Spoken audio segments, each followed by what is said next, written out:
Assalamualaikum warahmatullahi wabarakatuh. Teman-teman, kali ini saya ingin mereview materi bab 3 dan bab 4 serta bab 5 ya. Jadi ada 3 bab di sini.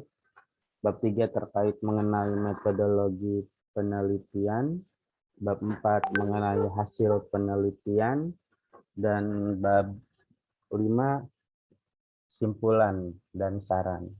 Jadi semoga materi ini dapat bermanfaat.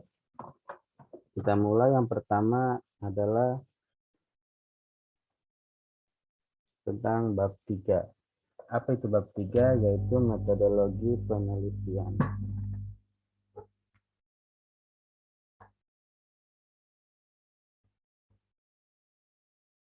Sebelum menjelaskan materi bab 3, maka perhatikan kembali terkait mengenai susunan.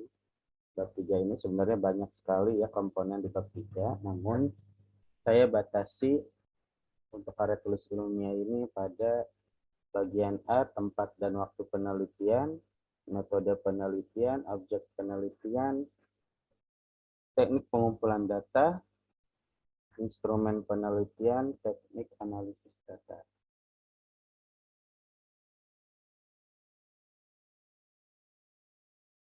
Kita bahas dari yang pertama, tempat dan waktu penelitian. Dalam sebuah penelitian, jika memiliki objek, sudah pasti akan ada tempat penelitian, di mana penulisan tempat ini disesuaikan dengan tempat terjadinya penelitian yang telah direncanakan. Misalnya di dalam objek judul Anda menggunakan siswa SD, maka menggunakan SD tempatnya ya. Kalau perusahaan ya berarti di perusahaan. Seperti itu. Fokus pada posisi objek. Jadi lihat kembali di judul teman-teman pada posisi objeknya itu ada di mana. Kemudian waktu penelitian ditentukan dan disesuaikan dengan lamanya penelitian yang direncanakan. Misalnya 3 atau 4 bulan atau lainnya. Nah, silakan diatur saja. Intinya adalah bulan terakhirnya adalah bulan Juli. Ya. Misalnya seperti itu, terakhirnya bulan Juli, jadi nanti kenakan 3 bulan atau 4 bulan sebelumnya. Waktu penelitian harus memiliki tahapan yang dirancang sesuai dengan timeline bulanan atau mingguan. Nah, ini timelinenya adalah timeline bulanan. Kalau mingguan berarti nanti dibuat minggu 1, minggu 2, minggu 3, minggu 4. Berikutnya sama, bulan berikutnya minggu 1, minggu 2, minggu 3, minggu 4, kemudian tandai. Nah, untuk tahapan kegiatan ini dirancang dari mulai persiapan sampai pelaporan. Pelaporannya diakhiri dengan artikel, ya, penulisan artikel ini. Kemudian metode penelitian ini disesuaikan dengan jenis penelitian yang digunakan. Jadi nanti teman-teman bisa fokus dari judul juga bisa dilihat ya metodenya apa. Kalau misalnya menggunakan pengaruh atau hubungan, itu biasanya penelitiannya adalah eksperimen. Kalau analisis atau faktor-faktor atau survei kepuasan, survei apapun itu masuk ke dalam kualitatif. Ya. Nah, perhatikan di sini ada rinciannya. Jika metode kuantitatif, jika judulnya depannya pengaruh, maka menggunakan metodenya eksperimental. Jadi nanti bahasanya seperti ini. Penelitian yang dilakukan menggunakan metode kuantitatif eksperimental. Atau penelitian ini menggunakan penelitian kuantitatif dengan metode eksperimental. Boleh seperti itu. Kalau yang depannya hubungan berarti menggunakan korelasional atau ex faktor juga boleh. Kemudian dari kualitatif, jika tidak menggunakan objek, misalnya manfaat membaca cerita rakyat, nah itu tidak perlu ada objek, maka bisa menggunakan deskriptif atau studi literatur ya. Jadi tidak ada objeknya. Kalau ada objeknya, bisa menggunakan metode survei. Misalnya survei kepuasan mahasiswa apa gitu ya. Kemudian faktor-faktor yang mempengaruhi kesulitan membaca pada mahasiswa misalnya seperti itu. Nah, itu menggunakan metode kualitatif yaitu menggunakan survei. Kemudian ini contohnya misalnya jenis penelitian yang digunakan dalam penelitian ini yaitu penelitian kuantitatif dengan metode eksperimental. Nah, kemudian jelaskan apa itu kuantitatifnya, apa itu eksperimentalnya seperti itu. Kemudian objek penelitiannya tentukan di situ objeknya apa. Jadi macam-macam tergantung dari judul teman-teman. Objek dapat berupa mahasiswa, misalnya pada mahasiswa, pada siswa, pada anak, pada pegawai, misalnya. Atau yang menggunakan teks, misalnya cerpen, novel, puisi, koran, atau naskah lainnya. Nah, itu adalah objek penelitiannya. Diinformasikan di sini kalau yang kuantitatif berapa jumlah objek penelitiannya atau populasi dan sampelnya bisa dijelaskan di sini. Kemudian teknik pengumpulan data itu bermacam-macam. Pertama ada observasi. Jadi kalian kalau ke lapangan berarti menggunakan observasi. Jika ada wawancara, gunakan wawancara. Sebar kuesioner berarti menggunakan angket. Jika ada soal berarti menggunakan tes. Kalau tidak menggunakan soal, angket, tetapi cukup mencari buku-buku saja, referensi-referensi lainnya, maka cukup menggunakan studi pustaka. Terakhir adalah dokumentasi, misalnya ada foto atau video kegiatannya. Teman-teman perlu diperhatikan adalah bahwa semua teknik pengumpulan data dan penelitian ini tidak semuanya harus digunakan. Jadi silakan disesuaikan dengan kebutuhan teman-teman. Jika menggunakan angket, sudah pasti metode angket inilah atau teknik pengumpulan data melalui angket ini harus ada. Survei ke lapangan menggunakan kuesioner berarti angket. Ada soal yang dikerjakan ke siswa berarti ada tes dan ada observasi. Intinya adalah jika observasi ini setiap ada objek, judulnya ada objeknya pasti sudah pasti menggunakan observasi. Nah, yang lain disesuaikan. Dokumentasi udah pasti harus ada foto dan atau videonya ya. Studi pustaka digunakan juga karena menggunakan sintaksis nanti. Jadi observasi, dokumentasi, studi pustaka itu sudah pasti digunakan.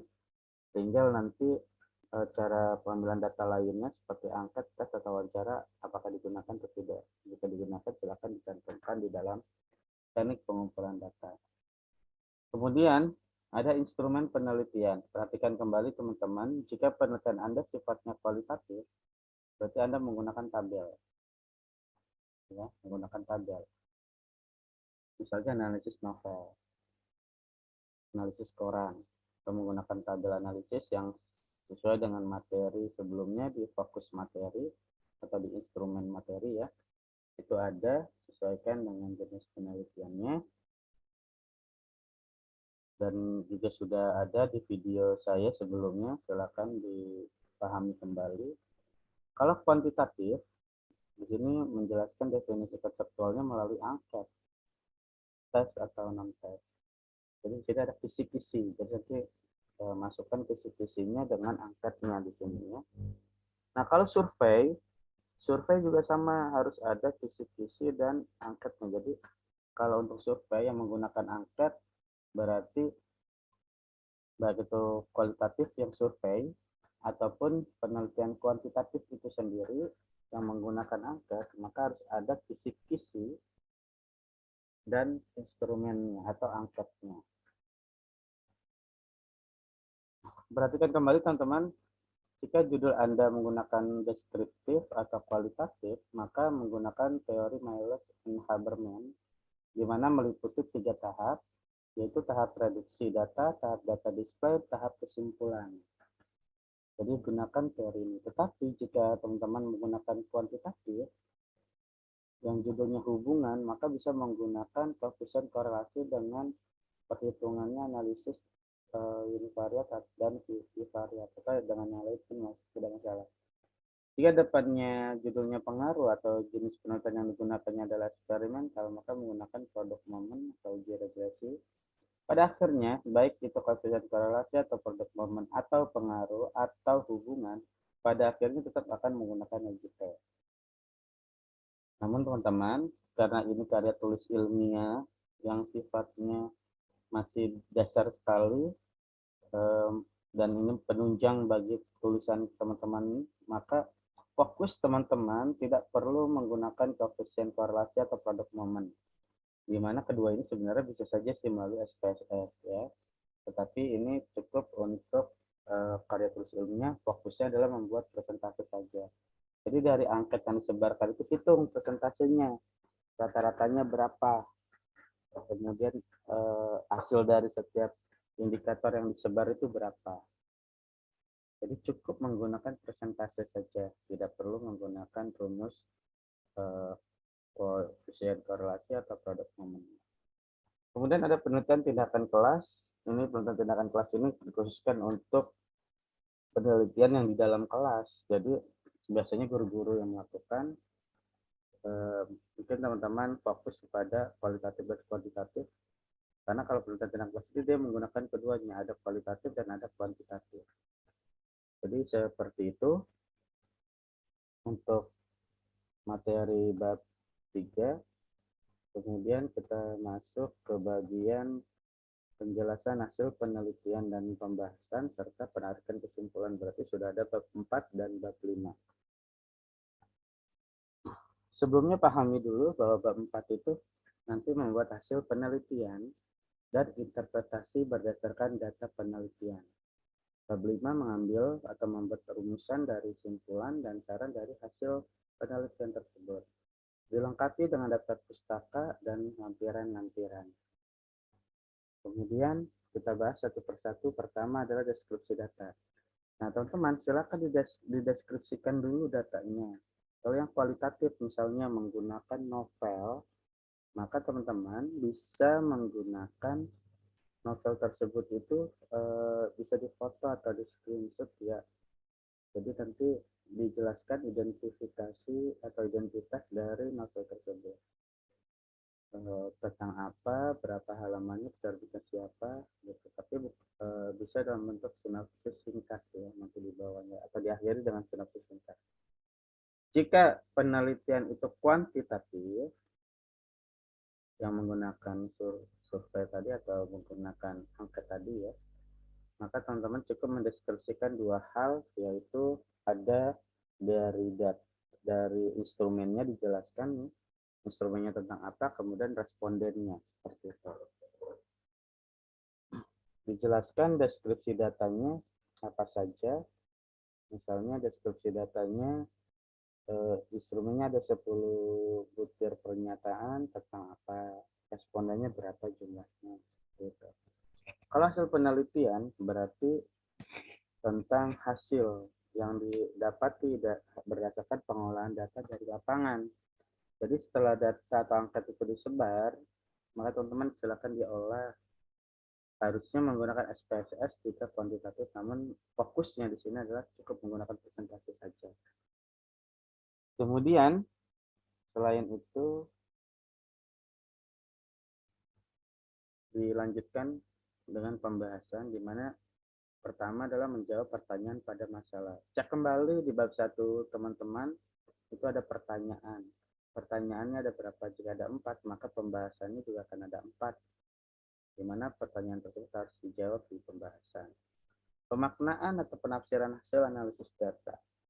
Jadi dari data yang diperoleh, teman-teman boleh menafsirkan bagaimana hasilnya, bagaimana hasil dari analisis data atau pengelolaan data tersebut. Jangan lupa diintegrasikan hasil penelitian tersebut itu menjadi teman-teman baru. Bagaimana cek di situ, misalnya jika kita melihat kepada angka, kita bisa melihat rata-ratanya bagaimana, kemudian indikator yang tertinggi atau keunggulannya apa, kemudian yang kelemahan atau kekurangannya dari indikator yang disebar melalui angka tersebut itu apa. Kemudian harus disusun dengan teori baru atau dimodifikasikan dengan teori yang ada. Artinya hasil penelitian Anda itu harus didukung dengan penelitian-penelitian relevan atau penelitian-penelitian terdahulu. Misalnya bahwa ada pengaruh hasilnya, misalnya ada pengaruh. Nah, berarti teman-teman cari penelitian yang sama dengan penelitian Anda yang hasilnya adalah ada pengaruh. Jika tidak ada pengaruh, cari yang tidak ada pengaruh. Jika itu tinggi, maka cari yang tinggi. Jika itu rendah, maka cari yang rendah. Jadi harus ditambahkan atau dikuatkan dengan penelitian-penelitian yang terkait. Baik, sebagai contoh, ini penulisannya bab 4 hasil penelitian dan pembahasan, di mana di dalam bab 4 itu dimulai dengan deskripsi data, hasil penelitian, pembahasan. Deskripsi data ini contohnya penulisannya seperti ini. Jadi A titik deskripsi data hanya huruf awalnya saja yang kapital. Jangan lupa teman-teman, kebiasaan di dalam mengetik itu jika kita menulis A, kemudian berikan tanda titik, kemudian tekan spasi, itu akan maju, dia akan menjorok ke depan. Jangan lupa dikembalikan lagi penulisannya, karena jika tidak dikembalikan, tulisan teman-teman akan terlalu tertinggi, lalu nanti agak ke pinggir gitu, sehingga nanti kecil atau sedikit, jadi tidak proporsional di dalam tulisannya. Oleh sebab itu, diperhatikan kembali cara penulisan deskripsi datanya. Untuk judul babnya, ini menggunakan Times New Roman, ditebalkan, dan besar fontnya adalah 14. Sedangkan isi besar fontnya adalah 12 dan tidak perlu ditebalkan, kecuali subjudul silakan saja jika ingin ditebalkan.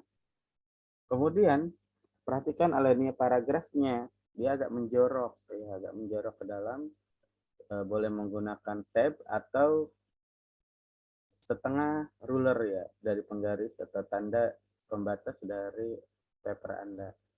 Nah, perhatikan penulisannya di bawah alinea itu seperti kata profil ya.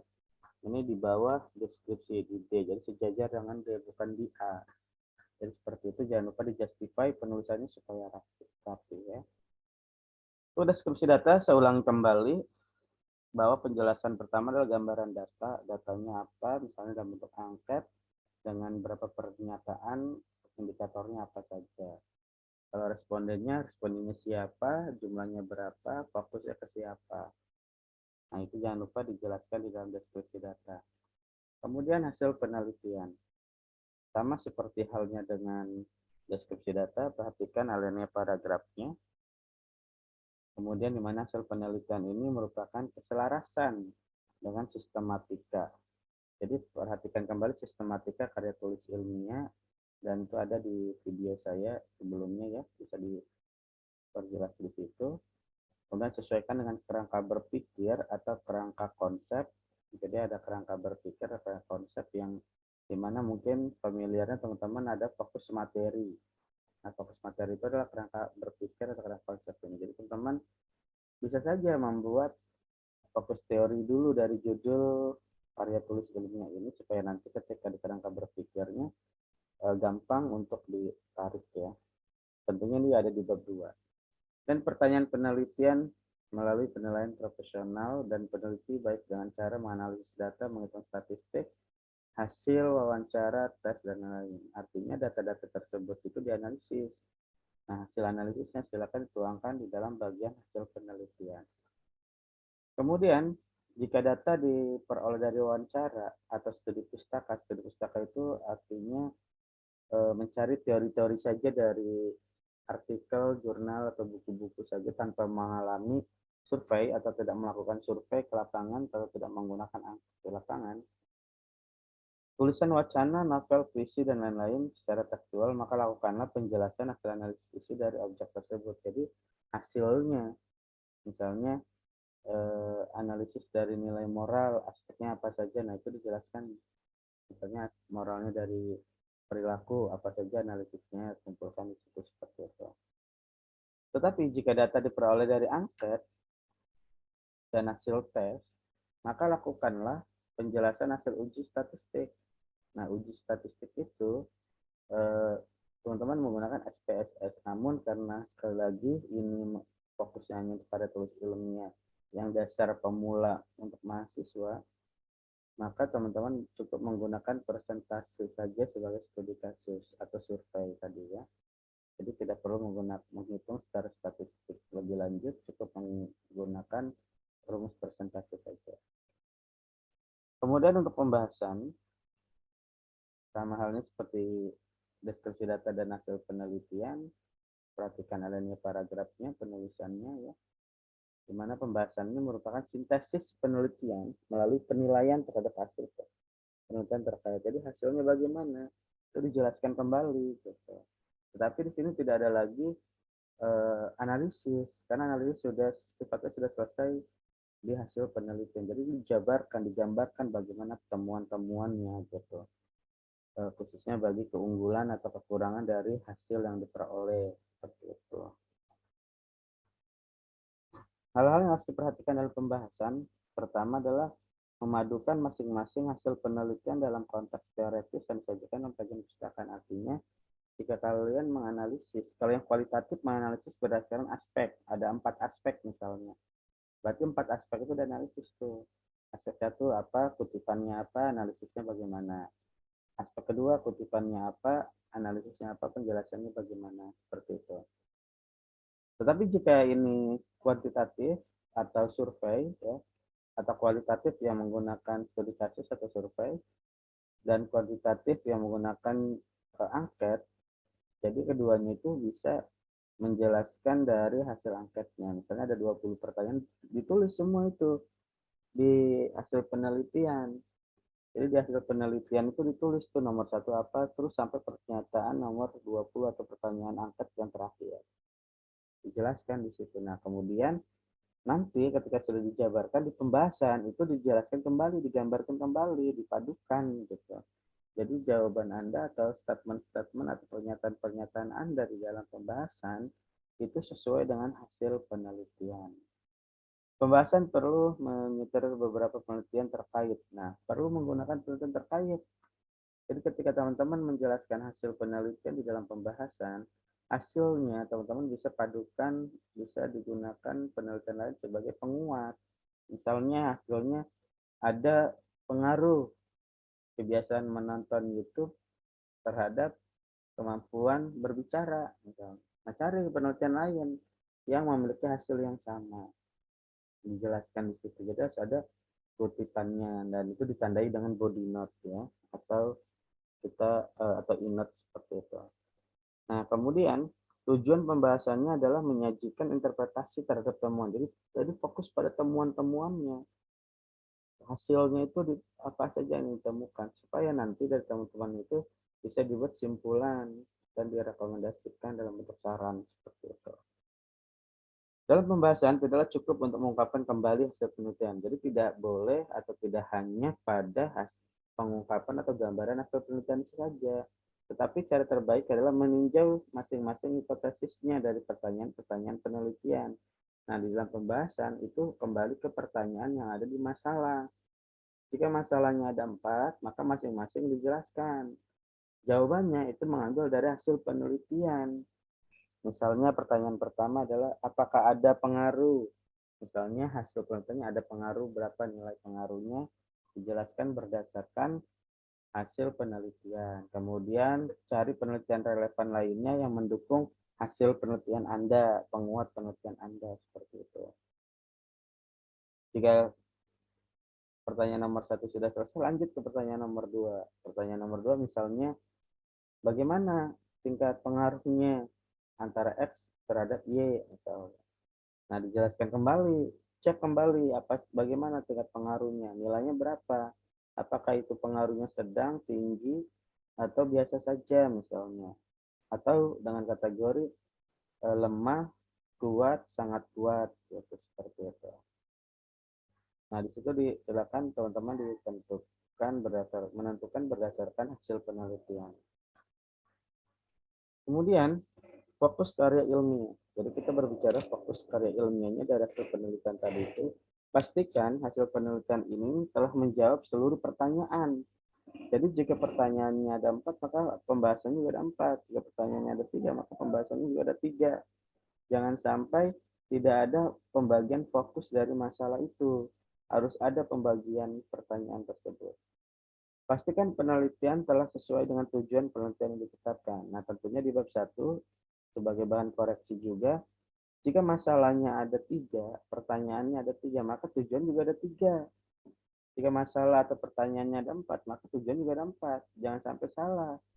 Jangan sampai pertanyaannya ada 2, tujuannya ada 10 gitu. Atau sebaliknya, pertanyaannya ada 4, tujuannya cuma 2 gitu tuh salah. Ya, jangan salah kaprah seperti itu.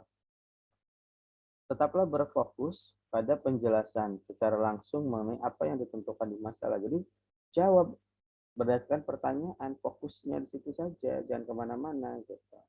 Dengan mengambil gagasan-gagasan yang penting saja. Nah, gagasan-gagasan bisa diraih, bisa diambil dari hasil penelitian. Misalnya, pertanyaan berikutnya adalah manfaat menonton, kebiasaan menonton YouTube misalnya. Nah, pertanyaannya misalnya, apa manfaat menonton YouTube misalnya. Nah, mungkin lihat di angketnya apa saja, misalnya menonton YouTube dapat mendapatkan informasi. Nah, mungkin itu yang pertama bisa kamu ambil dari situ. Berapa nilai dari hasil penelitiannya, misalnya hasil dari indikator yang tadi saya sebutkan mengenai mendapatkan informasi tersebut, nilainya bisa 75%, dan itu dijelaskan 75% gitu di bagian itu. Nah, oleh sebab itu teman-teman, instrumen penelitian Anda harus mewakili masalah-masalah atau pertanyaan-pertanyaan yang ada di masalah. Jangan sampai ketika teman-teman menjawab masalah, bingung jawabannya tidak ada atau tidak ada referensi dari hasil penelitian. Itu dihindari karena sangat penting sekali instrumen tersebut karena mempengaruhi hasil penelitian atau pembahasan nanti. Kemudian kita lanjut di bab 5 yaitu penutup, di mana di sini ada sesuatu yang disimpulkan dari simpulan. Jadi penulisannya adalah simpulan. Kalau saran adalah rekomendasinya ya, yang kira-kira apa saja yang kalian alami selama melakukan penelitian. Tapi perlu diingat teman-teman, jika penulisan simpulan menggunakan penomoran, artinya simpulan itu ada nomor 1, 2, 3. Maka penulisan saran pun harus menggunakan penomoran 1, 2, 3. Tetapi jika simpulan dalam bentuk paragraf, maka saran pun dalam bentuk paragraf. Inti dari sebuah simpulan adalah jika ada 3 pertanyaan, maka jelaskan simpulannya atau buatlah simpulannya dari ketiga pembahasan tersebut supaya mewakili semua. Kemudian ini sebagai contohnya bab 5 penulisannya penutup, ada simpulan dan saran, ditulis A simpulan seperti yang sebelum-sebelumnya, perhatikan alinea-nya. Di mana simpulan ini bukan lagi membahas angka, jadi tidak boleh lagi ada angka-angka lagi, tetapi hasil penelitiannya saja gitu ya. Pastikan simpulan telah merangkum pembahasan secara komprehensif. Nah, tadi pembahasannya kalau ada 3 ya berarti simpulannya nanti ada 3. Penyajiannya terserah, mau penomoran boleh, mau paragraf juga boleh. Simpulan telah menjawab manfaat, jadi pastikan itu. Jadi di kegunaan penelitian itu kira-kira apa di situ bagi, misalnya judulnya pengaruh pola asuh terhadap perkembangan bahasa anak misalnya. Berarti apakah ini sudah menjawab dari manfaat? Misalnya manfaat untuk diri sendiri apa, dapat pengetahuan atau tidak. Dari pola asuh orang tua itu bagaimana pola asuh yang baik dan benar. Nah, di situ harus terjawab semua. Kemudian untuk masuk poin berikutnya, saran. Perhatikan kembali cara penulisannya ya. Kemudian alinea paragrafnya juga diperhatikan, di mana saran itu harus konkret. Jadi saran itu harus jelas ya, harus spesifik gitu. Jadi jangan sampai kita harus banyak belajar gitu. Nah, itu kan masih sebagai peneliti kita harus banyak baca. Nah, itu kan masih umum. Maka harus konkret, misalnya apa, sebagai peneliti kita harus membaca variabel S dengan bla bla bla gitu. Nah, itu kan lebih spesifik gitu.